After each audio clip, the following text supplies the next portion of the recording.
Well, hello, ladies and gentlemen, and welcome to another edition of the Fightful Select 205 Live NXT UK recap show. And I am Mr. Warren Hayes, and I am going to accompany you over the next 60 odd minutes or so to talk about three fantastic. Here I am doing pulling up five fingers. Three absolute fantastic hours of WWE programming on a weekly basis right here on Fightful Select.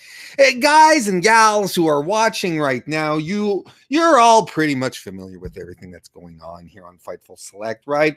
And we appreciate your support a great deal. Got some great stuff. I don't know if you had the time to check out the Fightful report that Sean put out yesterday.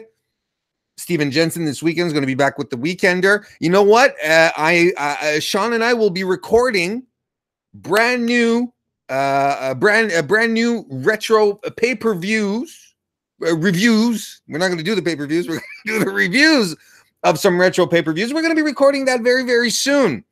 So we got all sorts of fantastic new content. Sean's been posting all sorts of stuff this week. He's just gone cuckoo crazy. He's like it's a posting mania. But you know, I do appreciate all of you who are here right now live in the chat, because if you're watching or listening to this later, I do these live. Usually on Wednesday nights. Tonight is an exception. Doing it on Thursday. I had to postpone it for personal reasons. Don't worry, everything is fine. Everything is okay. There's no drama. Just some family obligations. Family things coming between you and us, friends, and the wacky world of pro wrestling. Well, everything is under control right now. I'm glad to be here, and I'm glad everyone is here as well. Let's get to it. Let's actually start with some good news. Good news is good, right? I mean, if you're the kind of person who likes to still think about the success of a wrestling company in regard is intrinsically tied to its television rating score. Well, you must be thrilled to learn. You will be thrilled to learn that the February 19 episode of SmackDown Live saw an increase in viewership following the Elimination Chamber. This week's episode of SmackDown Live drew 2.269 million viewers. This number is up from last week's 2.034 million, which is really good. And you know what I say? I blame, or I put all the, not the blame, but it's all because of our NXT boys, right? It's all because of Alistair, Johnny, Tommaso, and Rick. What else? I mean, right? Couldn't be anything else. But that's good news for WWE, and I don't know how much of a bump the NXT folks did bring into it. I don't, like, honestly, if we're being completely transparent, I'm being a little facetious, saying that it's due to the NXT fellows, because they weren't announced. If memory serves me right, they weren't announced ahead of time for SmackDown, so I don't think it had that much of an incidence on the show. But that's good. It's good news. Good news that the show is doing better. But you know, it's good. It's good. It's nice to think about. It's nice to think about that that the show was that the show did well while we had NXT folks on there. So that's really good. So yeah, well, let's just jump right in. Start talking about these fantastic shows for tonight. We're going to start with talking about 205 Live. Before we actually go in, since we're talking about the cruiserweights right now, the match that Buddy Murphy and Akira Tozawa had at Elimination Chamber this past Sunday, in my very gentle and dulcet opinion is that it was match of the night. I thought it was fantastic what they did. I really, really do believe they had the best match of the entire evening. Murphy and Tozawa work really, really well together. And there's, I talk about this every week, but it seems to me it was even clearer on Sunday. Tozawa has a way to connect with the audience. He's extremely charismatic. He reaches for the audience. He's able to go get them. He has his chant that people get into really easily. But man, if they just decided to give him a little more torque to his push, he could be over like crazy. And Buddy Murphy, Buddy Murphy he's fantastic. You got to get these guys off the pre-show. You really do. And I know, listen, I say this every time, and I post it out on Twitter. I know that the pre-show is free. They put it up on social media. They broadcast it live for free to get people to buy the show. I know this. I know it's a commercial, Sean. You don't have to repeat all the time, Sean. I know it's a commercial for get people on. So the strategy is like, let's put these really exciting guys on the pre-show so that people will get excited to watch the show. Okay, I get that.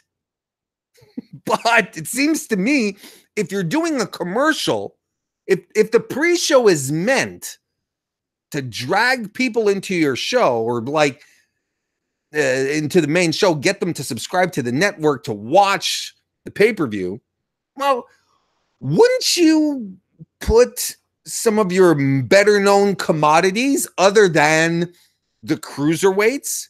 Because if the audience you're trying to get are people who aren't subscribed to the network, then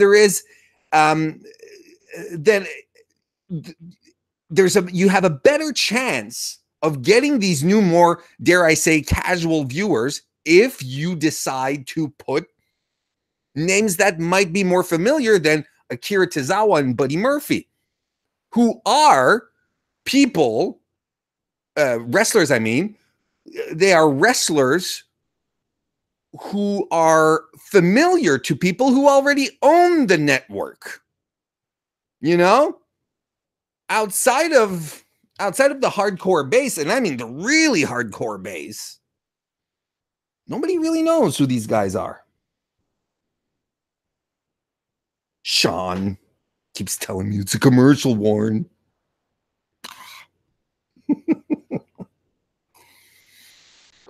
All right. We're supposed. It was a week of big announcements, right? That we were told there was going to be a huge announcement on NXT. We'll get to that a little later on, and a huge announcement on 205 Live. Drake Maverick just went right in on this one, started off the show and said, "This is my big announcement, folks. This is my big announcement. We're going to have ourselves a tournament to find a contender for the Cruiserweight title to face Buddy Murphy at WrestleMania." Again, like, I get it why they did it last year, because the title had been vacated because Enzo was kicked out of the company. So they had to have a tournament to do it. This year, and I think Sean and Alex talked about this on the podcast. I think they talked about this on the SmackDown post show, because Drake Maverick had just announced that news before they went on air.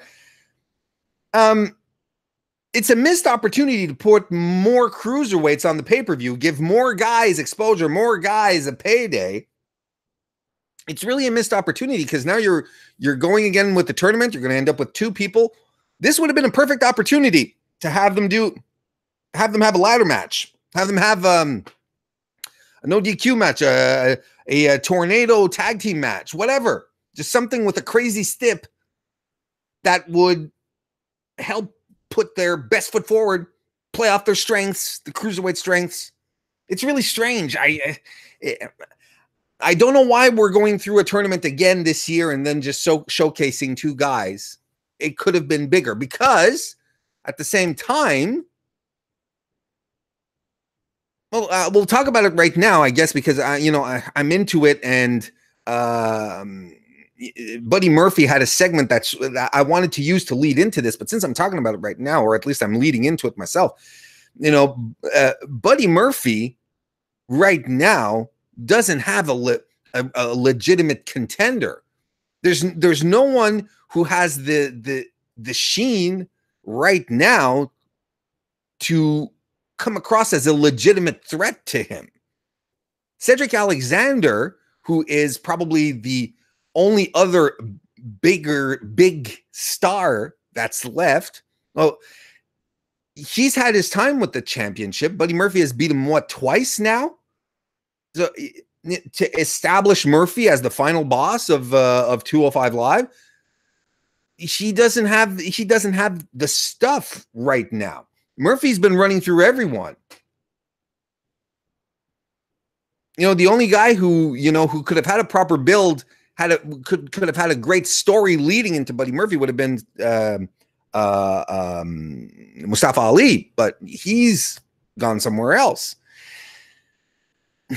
So I myself, and Buddy Murphy in his interview tonight, his promo that he cut, he says that he sympathizes with Drake Maverick, setting up a tournament to find me a contender because there is no competition for me right now, is what he says. And it's very meta.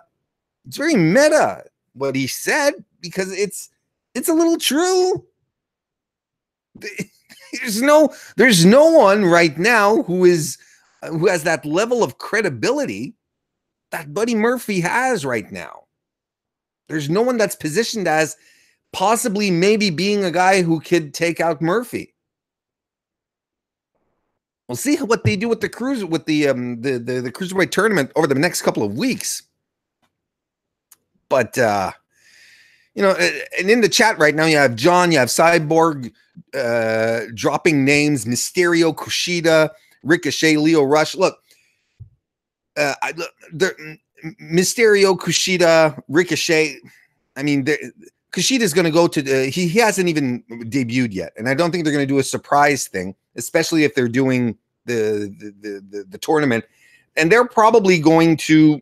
The rumor is that he's heading into NXT to begin with, which is really, really smart. Mysterio will probably be doing something much more major league. I think his thing with Almas is going to. I think there's still more juice in his feuds with Almas. I think a WrestleMania match there would be fantastic. The only guy that does have a bit of sheen, a little bit of credibility on that level is Lio Rush, because he's fantastic. He's also a known commodity now to the more casual audience since he's been on Raw so much. But then you end up with two heels. You end up with Buddy Murphy and Lio Rush, who are both jerks. So I don't know.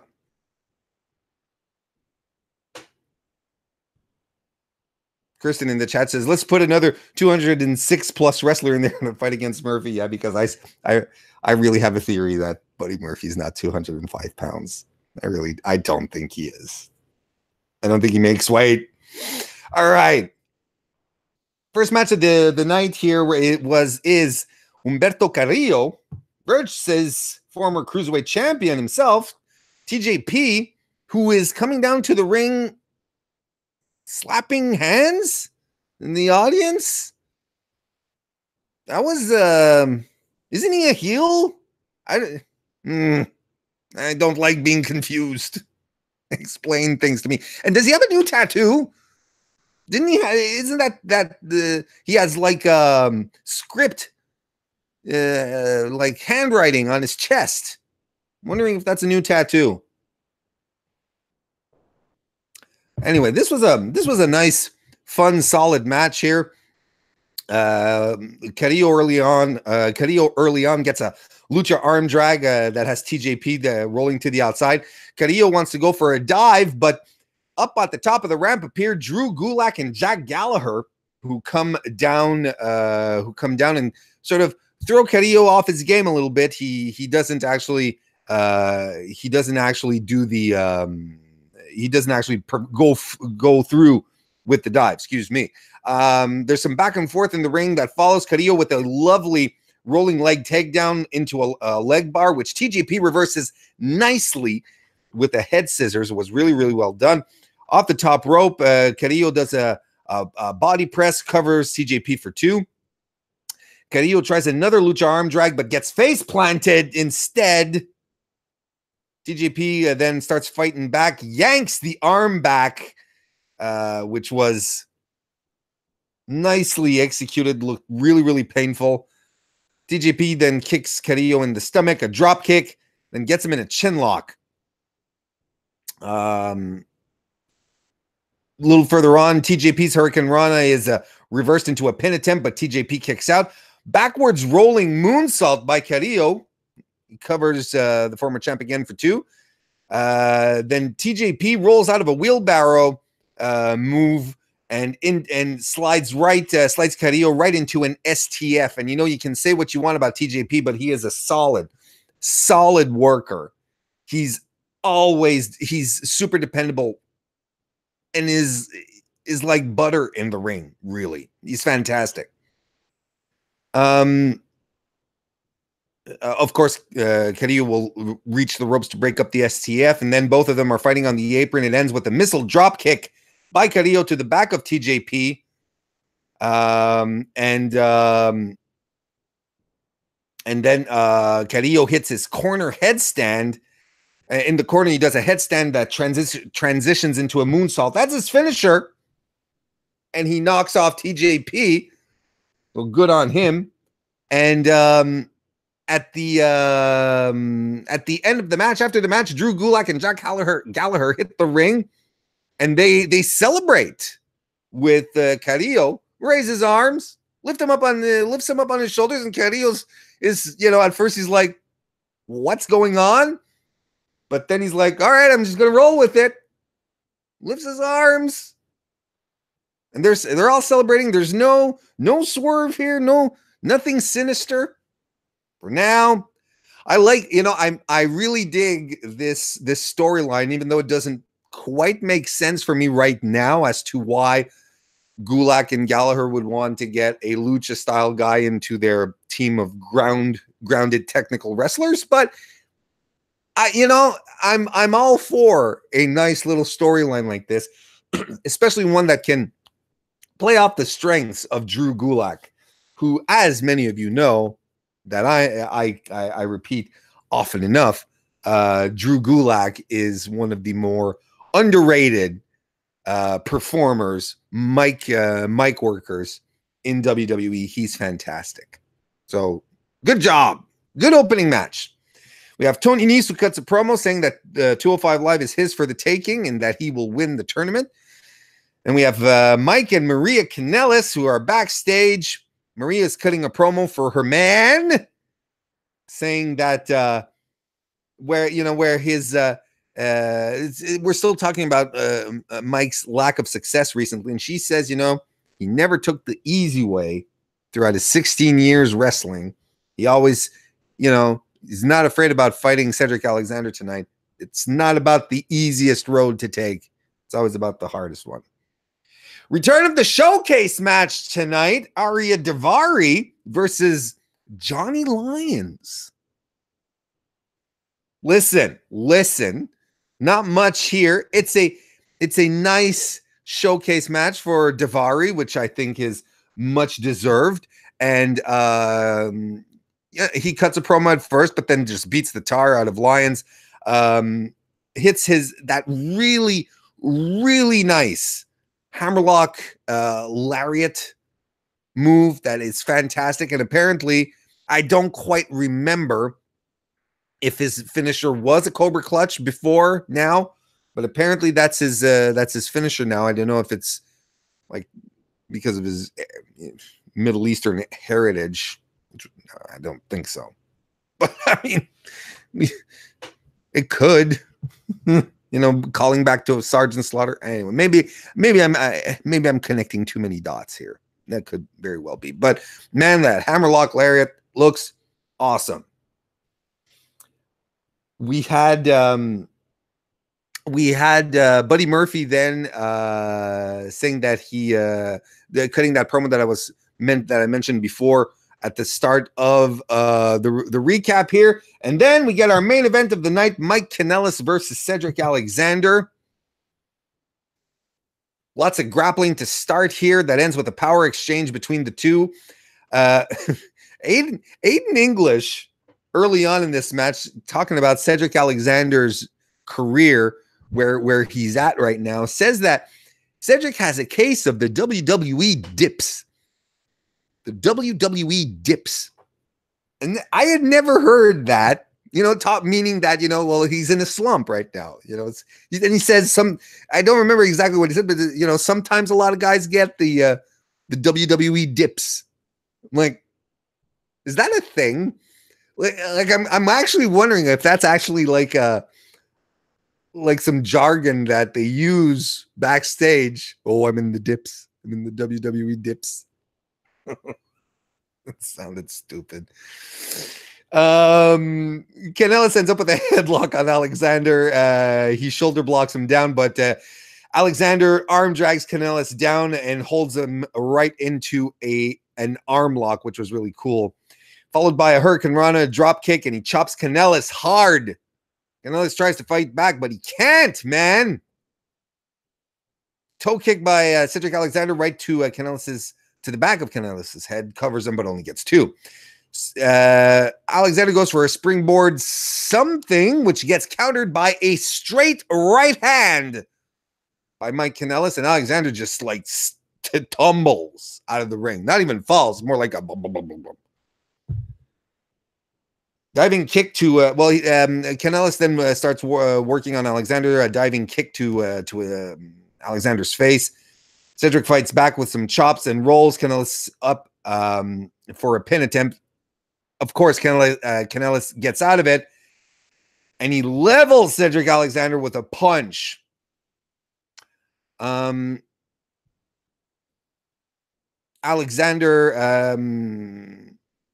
avoids some of Kanellis' punches, gets some chops in, some open palm strikes, and a drop kick that gets Kanellis down. That was a nice little sequence, a nice little chain of offense there. Alexander with some forearms, rolling back elbow, and hits the neuralizer. Alexander then goes for another springboard something or another, but slips off, kind of like what he did a couple of weeks ago, and lands on his knees. Hurts it. He's clutching it. Kanellis goes right after the knee, starts stomping on it. Keeps working on it, but runs the ropes. But Cedric Alexander meets him with a super kick. Alexander tries to go for the lumbar check, but his knee is a problem. Can't properly lift him. He goes for a second neuralizer, but that is countered by a Mike Kanellis super kick this time around. Kanellis fights back and gets in. He hits a driver, covers Cedric Alexander for two, a close three. Wouldn't exactly say 2.9, but still very close. They fight each other, but Kanellis hits a backpack stunner for two. Then Cedric attempts a sequence of pin attempts, and out of nowhere, hits a Michinoku driver on Kanellis. Kanellis is on the apron. He tries to suplex Alexander, and instead they both end up on the apron and both kick each other straight in the kisser simultaneously. They fight a bit on the outside, and Mike Kanellis hits a big spine buster on Alexander right on the steel part of the ramp. Kanellis starts crawling back to the ring, makes it on the inside, and Cedric beats the 10 count, but only because the referee really hesitated before counting to 10. We'll talk about refereeing in a second. Kanellis tries to get him into Boston Crab, and he stomps Alexander's head when he starts resisting. So he drags him into the middle of the ring, but and gets the Boston Crab on him. But eventually, of course, Alexander reaches the bottom rope to break up the pin. Kanellis gets dumped to the floor, so Cedric hits a tope con hilo, and he tosses Kanellis back into the ring. As he tries, he being Cedric Alexander, to get back into the ring, Maria Kanellis gets back in, gets in front of him, distracts him, gives Mike Kanellis enough time to recuperate, and hits a super kick, plus his spinning cutter finisher move. He covers Cedric Alexander, and the ref counts 3, but the ref then doesn't call for the bell. He says, no, I counted 3 just as Cedric Alexander's shoulder was up. So no, it's not a real 3. Maria Kanellis is in the ring celebrating with Mike Kanellis. Everyone thinks the match is over. But the referee's like, nope. Yep, my arm did come down 3 times. Sure. But no, he didn't win. So there's just enough distraction here. Once Mike Kanellis realizes the garbage that's going on, everyone just before Mike Kanellis realizes exactly what's about to happen, Cedric Alexander pulls out the lumbar check and wins the match. God damn it. This was a miscarriage of justice. As someone very wise in the chat here would say. Man, what is with these WWE referees recently? Seems to me we're what, like 2.5? No, not 2, 1.5 months in, maybe 1 and 66 into 2019, and we have seen such shit officiating. This is really, really bad. It was a 3.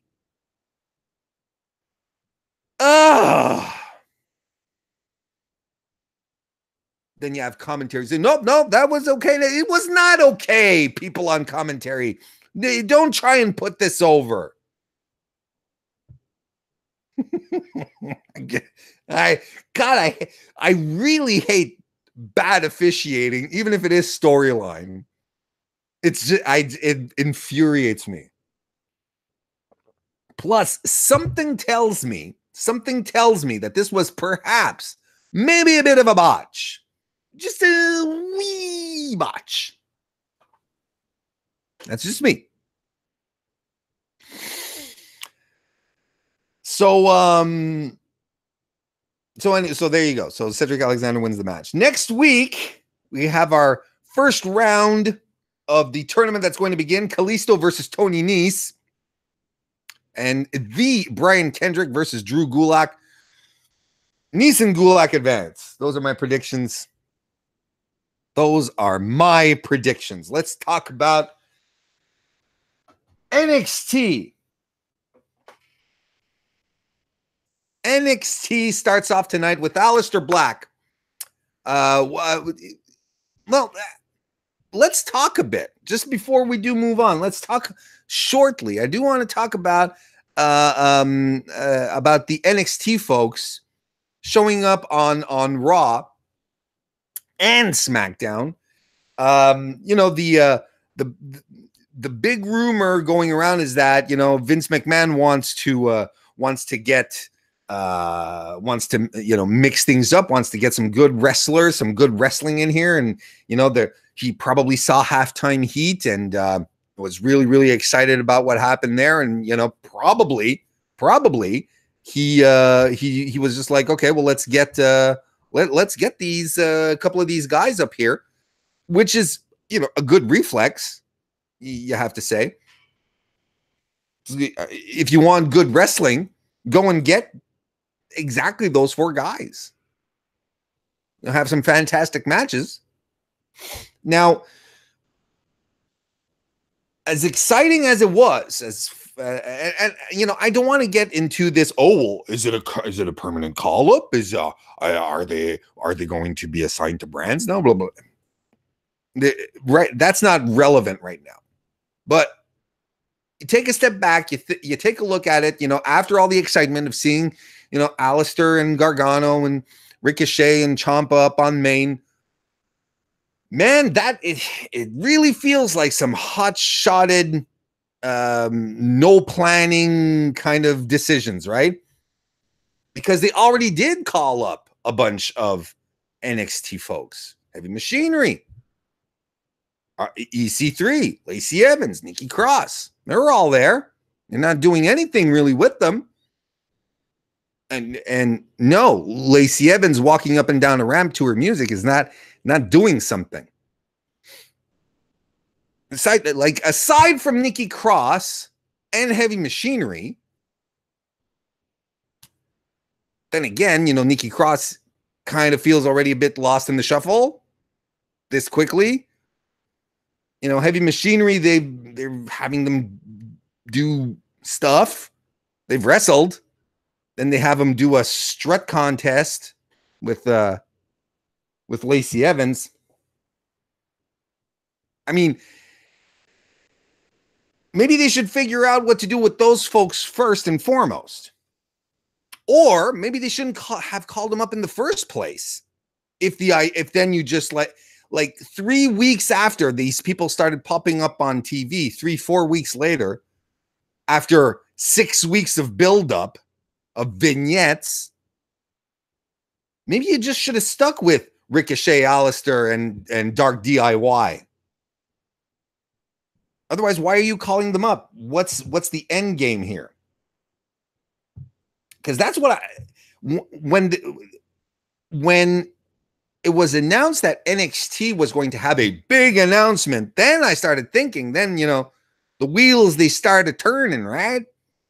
Like, well, then it probably means that they do have something big in store for NXT, and they want to put the NXT guys up there in front of the more casual audience because they have a big announcement. They just said they have a big announcement. Turns out the big announcement is the return of the Dusty Classic. And to quote Alex Pulowski, as far as that announcement goes, to quote Alex Pulowski, womp womp. I'm all for the Dusty Classic. I love the Dusty Classic. Give me all the tag team wrestling you can. I love me some tag team wrestling. But it's not a big announcement. We were fully expecting the Dusty Classic to kick off. I said it last week, right here on the recap show, when they had all the tag teams in the ring, when they had Undisputed Era, and they had Aichner and Bartel, and they had Lorcan and Birch, and then the War Raiders came out. I was like, look, this is a setup.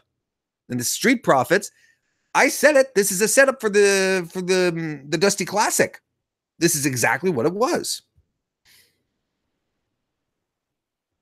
It wasn't that exciting an announcement. I mean, it's a good announcement.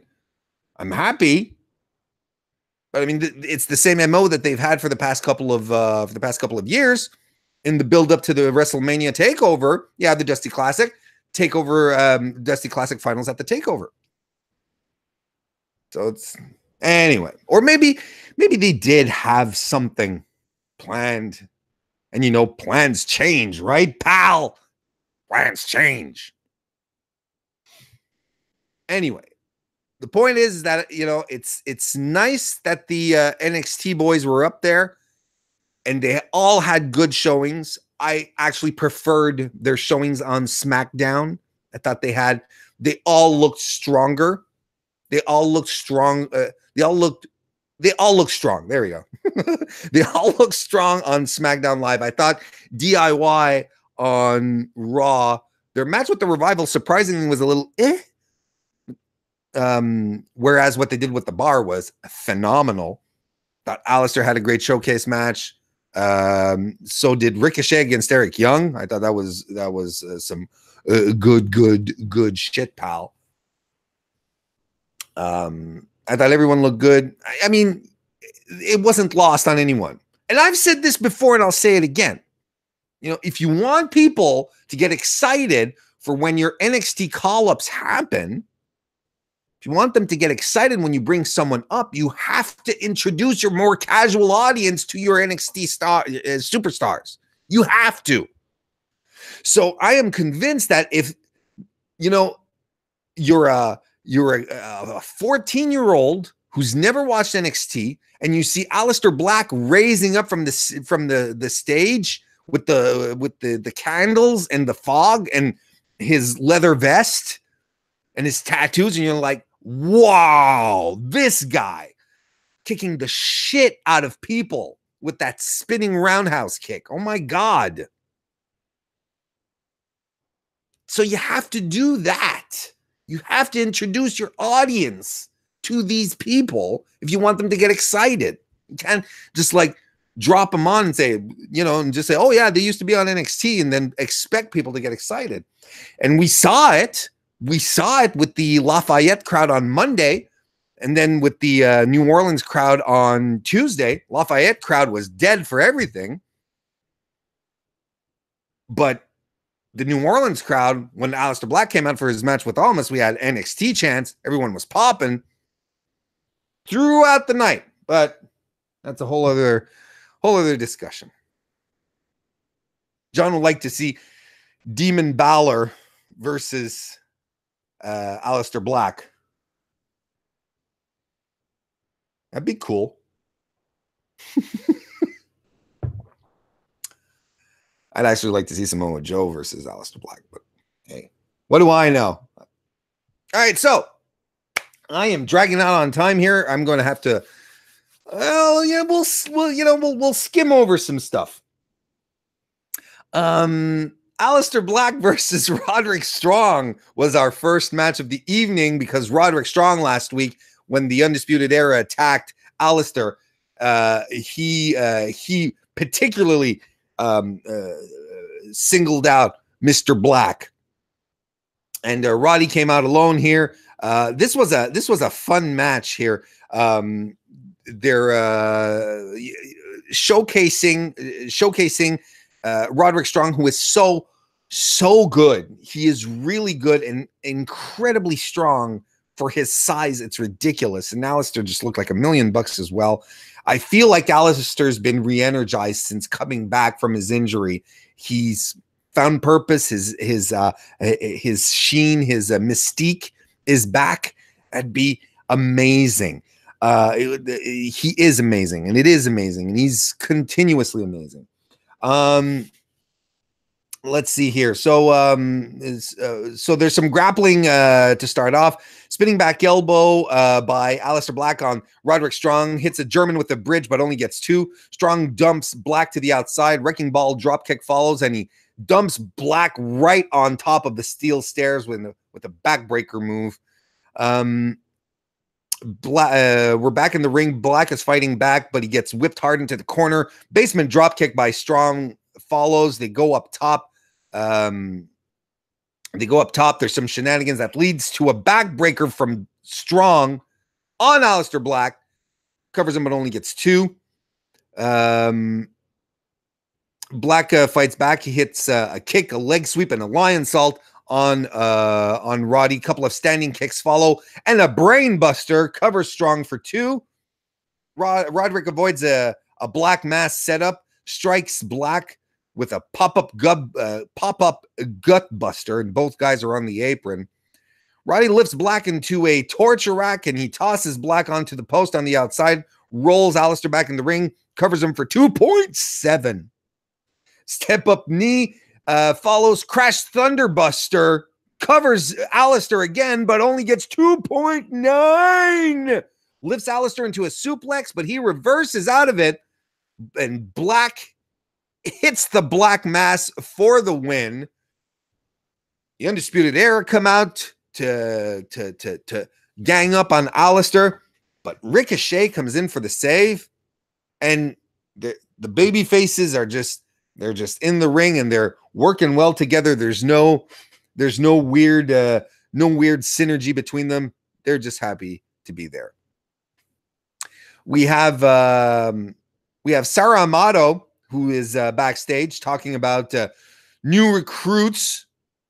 It's nice to see her, but then she even drops Rachel Ellering's name until Shayna Baszler, Jessamine Duke, and Marina Shafir enter the women's locker room and start causing a commotion. We have a Bianca Belair promo where she's talking about the her Takeover Phoenix match, and then the 6-man tag that they had against Baszler and the Horsewomen, and how Io Shirai is sort of getting the pin and basically telling Shirai, get back in line, baby. I'm next here. Don't you worry about that. Then we get the big news about the return of the Dusty Classic. We even have the first few teams that are announced. The first 4 teams: Undisputed Era, which is Kyle O'Reilly and Bobby Fish; Red Dragon, Forgotten Sons, Aichner and Bartel, and the Street Profits are going to be the first 4 teams. We're going to get the other 4 teams announced next week. Next, we have Mia Yim versus Xia Li, which is who gets a nice long Shaolin entrance, which I thought was really cool. I think WWE is pretty high on Lee, and I thought she had a pretty good showing in the Mae Young Classic as well. There's a match happens. It's a pretty short match overall, with some nice athleticism on demonstration here by Lee, who jumps up on Yim's shoulders, then to flip Yim down, which I thought was really nice. A big flying knee that follows, and Yim answers it with a drop kick. Rolling senton in the cover, in the corner, excuse me. Yim covers Lee for 2. Tornado kick by Lee on Yim's back. She gets covered, but Yim kicks out at 2. And the match comes to an end when Yim hits the protect your neck.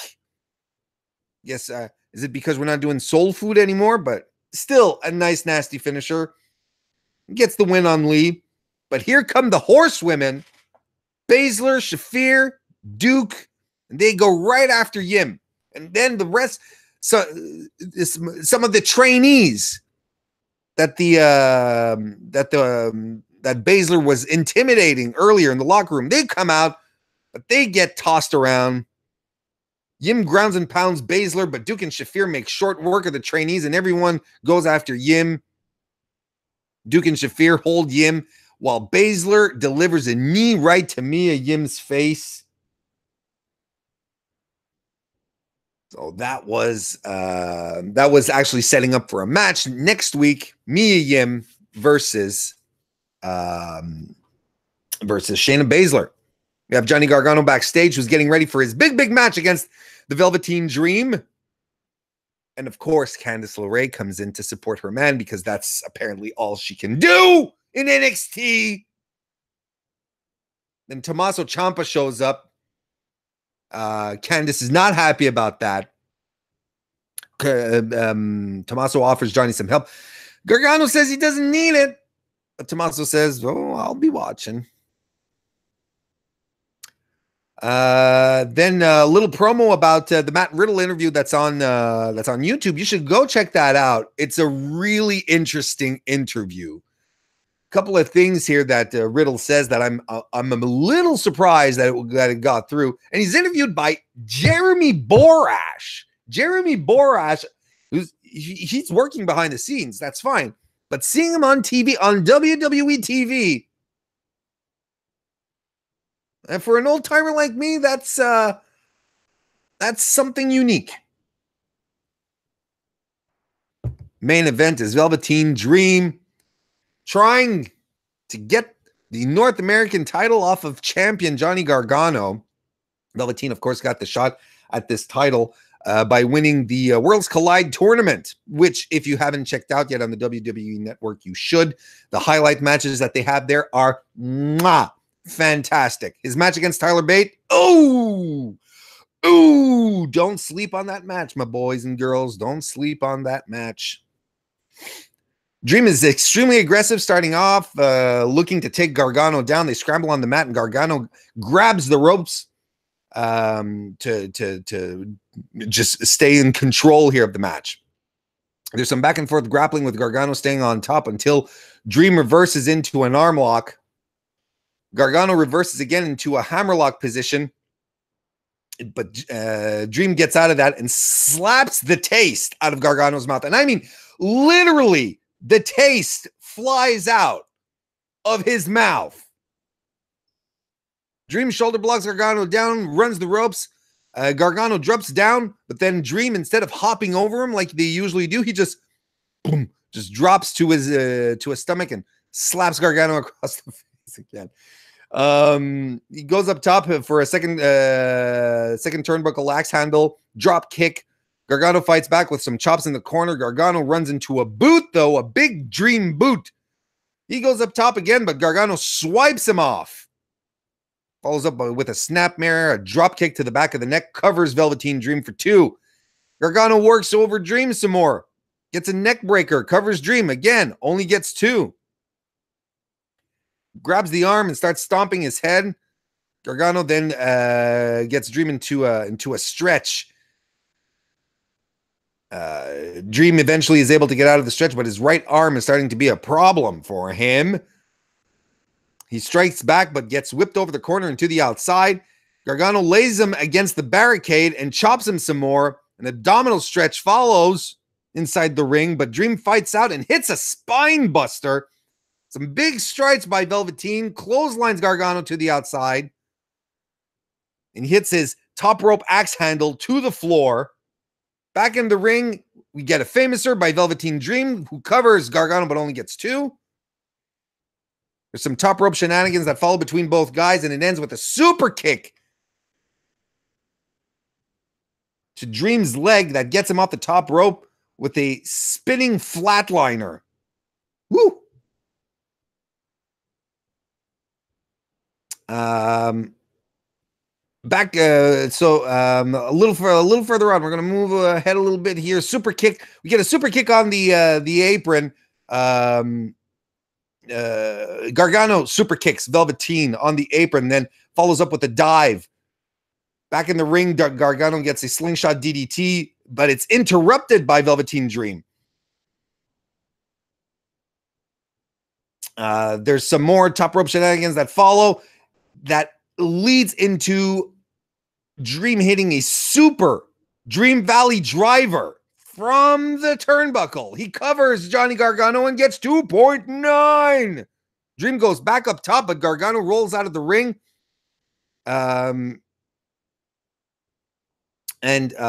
Dream follows him out there. Gargano, though, suplexes Dream onto the ramp.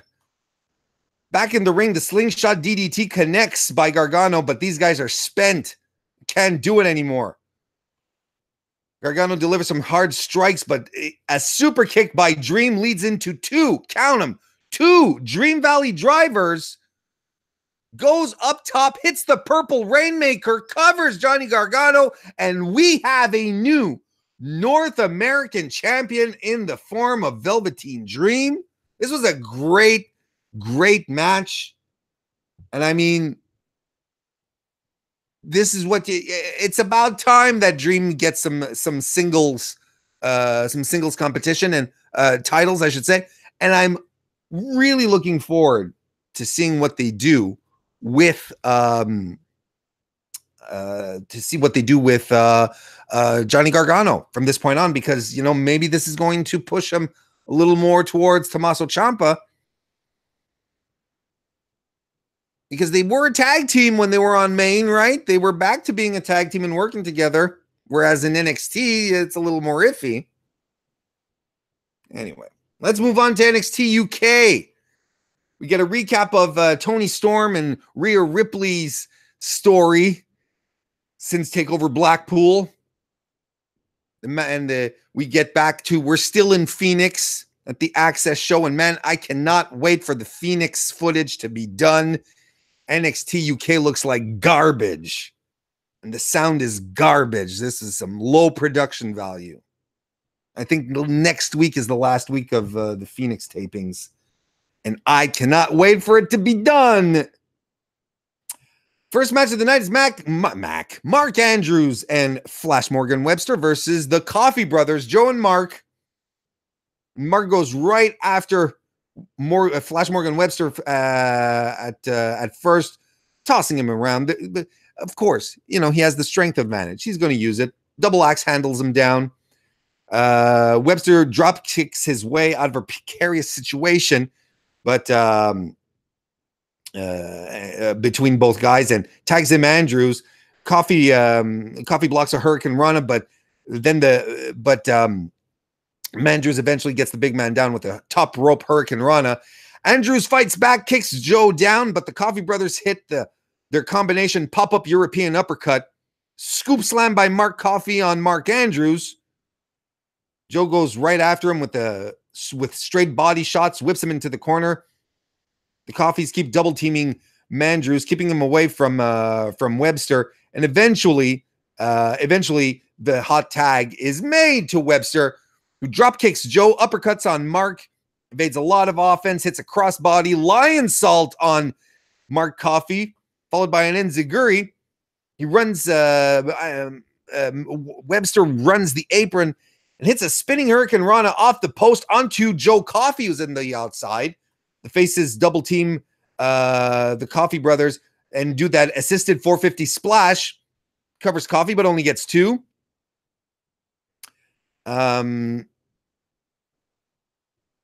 A tornado DDT is blocked by Joe Coffey, but finally Flash Morgan Webster helps Andrews hit it, I should say.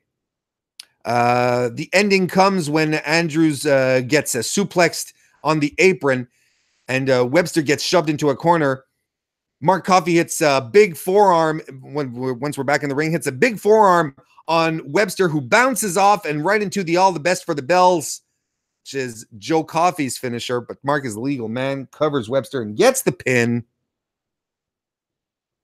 It was a fun match. Nice contrast to styles. These guys work well together. We get an oddball Nina Samuels promo package.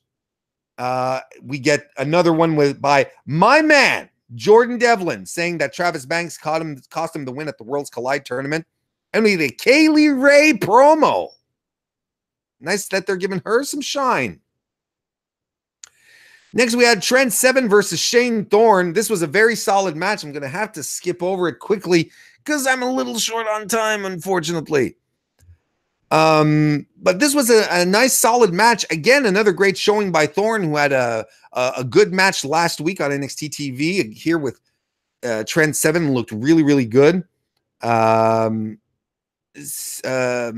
gets a lot of his signature offense in, lots of chops. This was a very physical fight. He gets his Snapdragon suplex in, his backdrop suplex as well. Even puts Thorne in a figure 4. There was a fun spot where both guys are rolling around the ring back and forth, trying to change momentum on the figure 4, and they eventually both roll out of the ring as they're still clasped on the figure 4. So that was pretty brutal. That was actually, I liked that spot. It was a lot of fun. There's a superplex as well by Seven, and the match comes to an end when Trent Seven actually avoids getting locked into a crossface chicken wing and hits the 7-star lariat for the pin. Shane Thorne is looking really, really solid as a singles competitor. They got to give this guy a little more room to grow. I think they have something good on their hands with I think the Mighty breaking up might be the best thing that happened to him. We have Jack Gallagher backstage, who is cutting a promo saying that he might be competing in NXT UK, and Joseph Connors, who wants a rematch against Ligero, and I couldn't care less. The Grizzled Young Veterans, your NXT UK Tag Team Champions, come out to cut a promo. Zach Gibson, James Drake, you know that you're not in the UK because no one is taking their shoes off at the sign of Gibson. Cut a promo saying that they're so good.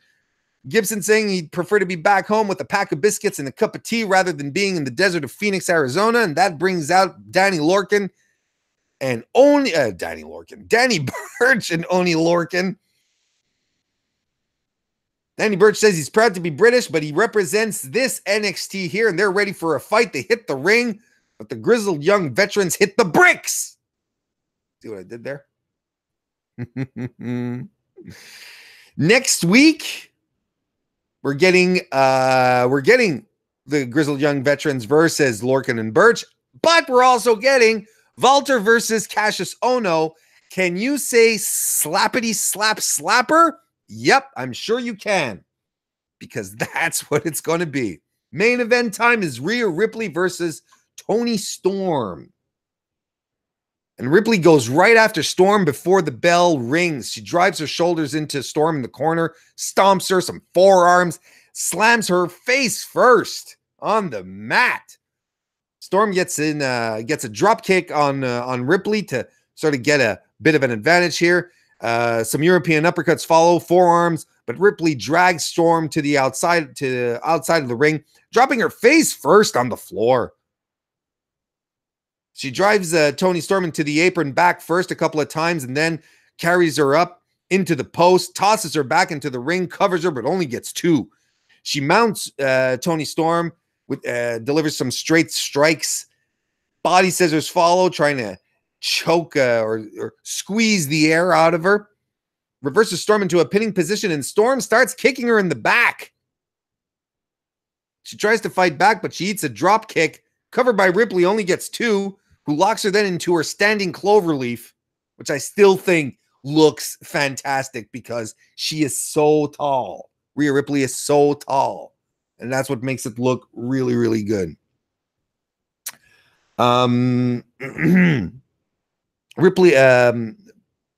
Ripley fights back. Toni Storm fights back, kicks Ripley to the floor, and dives onto Ripley on the outside. Back in the ring, Storm hits a German suplex. Then hits another German suplex with the bridge, but Ripley kicks out at 2. Again, Rhea Ripley avoids the Storm Zero. Forearms following a short arm clothesline on Toni Storm. And then a second short arm clothesline. And she's still clutching the wrist. She's not letting go. She goes for a third, but Storm avoids it and connects with a backstabber. They trade some strikes. Pump kick by Ripley is followed by a headbutt by Storm, who covers Ripley but only gets 2. Toni Storm goes up top and eats a jumping kick by Ripley. She climbs to the top and superplexes Toni Storm off the top rope. Covers Storm for 2.9. Ripley beats her up in the corner. She charges Toni in the Storm, but she moves out of the way, and Ripley hits the post shoulder first hard. That allows Toni Storm to hit the Storm Zero and retain her UK Women's Championship. Good for her.